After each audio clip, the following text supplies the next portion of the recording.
Assalamu alaikum.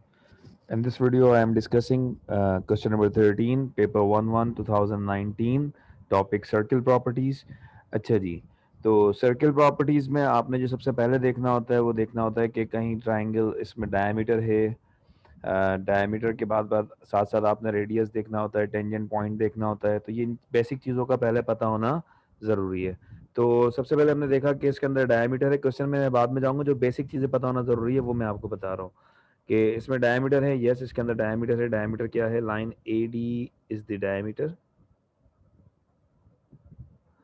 Okay, so line A D is the diameter. Diameter से ये line circumference पे जा रही है। यस, ये लाइन डायमीटर सरकमफेरेंस पे गई और दोबारा डायमीटर पे आके क्लोज हो गई।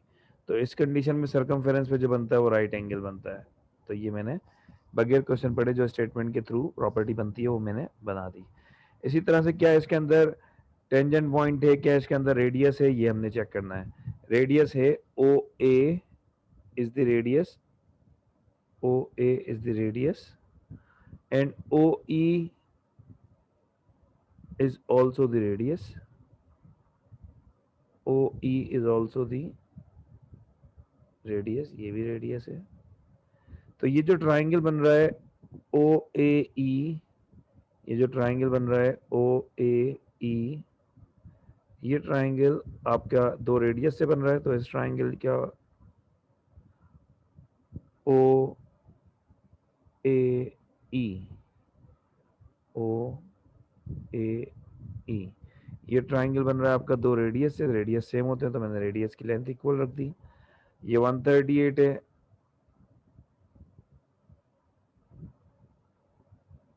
ये 138 है, स्ट्रेट लाइन है।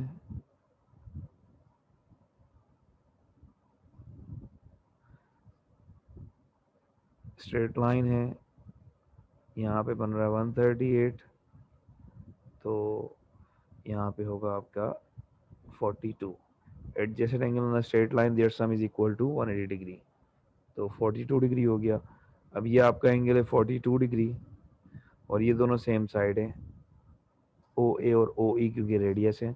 तो अगर ये दोनों सेम साइड है आइसोसेलेस ट्राइंगल, तो इनके ऑपोजिट एंगल भी सेम होंगे। तो दोनों को मैंने एक्स एक्स का नाम दे दिया। तो 42 plus x is equal to 180। So 2x is equal to 180 minus 42. X is equal to 138 upon 2, 69। तो x की वैल्यू आई हमारे पास, मतलब ये एंगल आया हमारे पास पूरा 69, यहाँ से यहाँ तक ये पूरा एंगल क्या आया हमारे पास 69, 69 और ये भी 69। ओके, तो फर्स्ट क्वेश्चन है ई A D, E A D, ई ए और डी। तो ये एंगल बन रहा है हमारे पास 69, ई ए डी 69। ओके, फिर हमारे पास सेकंड क्वेश्चन है ई A F, E A F, ये वाला angle E A F, green से हाईलाइट कर देता हूं मैं ये एंगल। अब देखें, A is the tangent point, ये टेंजेंट पॉइंट है, क्वेश्चन में मेंशन है।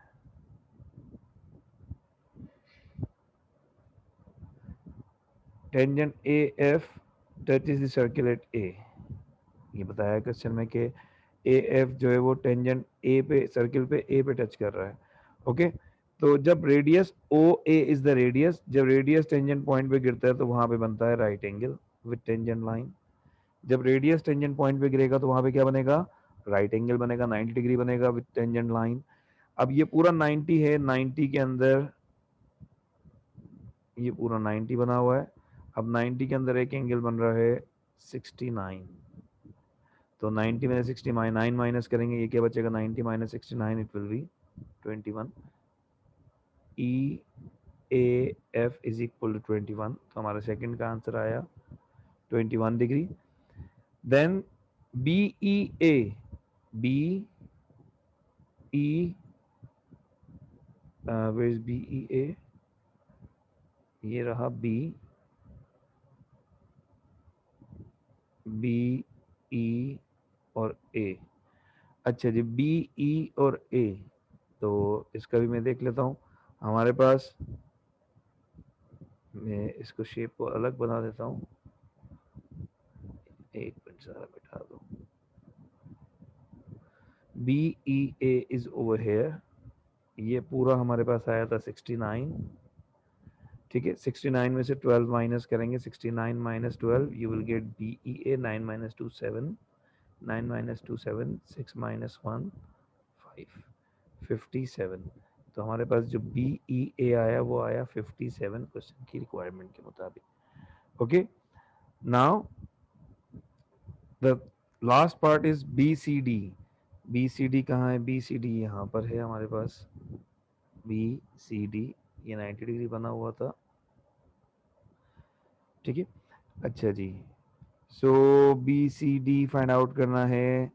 जो फाइंड आउट कर सकते हैं वो हम लिख देते हैं। B E A, B E A, ये वाला एंगल जब भी हमने निकाला 57, एंड बी डी ए, दोनों बी से शुरू हो रहे, ए पे खत्म हो रहे, बी से शुरू हो रहे, ए पे खत्म हो रहे और सेम सेगमेंट में है, तो इसके जो आंसर होंगे वो इक्वल होंगे सेम सेगमेंट प्रॉपर्टी के थ्रू। B E A, B E A 57, तो B D A, B D A is also 57। तो 90, ये राइट एंगल ट्राइंगल बना हुआ, 90 माइनस 57, 90 माइनस 57, तो ये आ जाएगा आपके पास 33 आ गया। अब ये देखें, A B C D, A B C D is a cyclic quadrilateral. ये जो है ये साइक्लिक क्वाड्रिलेटरल है। साइक्लिक क्वाड्रिलेटरल मतलब ऐसा क्वाड्रिलेटरल जिसके चारों कोने सरकमफेरेंस को टच कर रहे हो। तो A B C D is a cyclic quadrilateral. अगर साइक्लिक क्वाड्रिलेटरल है तो इनके ऑपोजिट एंगल का सम, मतलब ए और सी का सम 180 होना चाहिए, बी और डी का सम 180 होना चाहिए। तो ऑपोजिट एंगल का सम 180 होना चाहिए, तो ए और सी का सम 180 होना चाहिए। तो मैं यहाँ लिख देता हूँ A plus C is equal to 180। A आपके पास है 33, सी आपने मालूम करना है क्वेश्चन में, B C D is equal to 180, तो C is equal to 180 minus 33, तो आपका आंसर आ जाएगा 180 में से 30 माइनस के 150, 147। तो यहाँ पे आंसर आया आपका 147। So this is about this question 147। ये मेरे ख्याल से 57 आया था, 57 आया था, यस, वी ई ए। सो होप के क्वेश्चन क्लियर होगा। इससे रिलेटेड वीडियोस भी मौजूद हैं, 3 से 4 वीडियोस मौजूद हैं इसकी चैनल पे। अगर आपको अभी भी कोई कन्फ्यूजन है तो वीडियोस देखें पहले, वहाँ पे प्रॉपर्टीज समझें और फिर इन क्वेश्चन पे आएँ, तो आपके लिए आसानी होगी। Thank you very much. और भी कोई क्वेश्चन हो तो मुझे बता दीजिएगा, व्हाट्सएप कर दीजिएगा, इंशाल्लाह I will guide you. Thank you.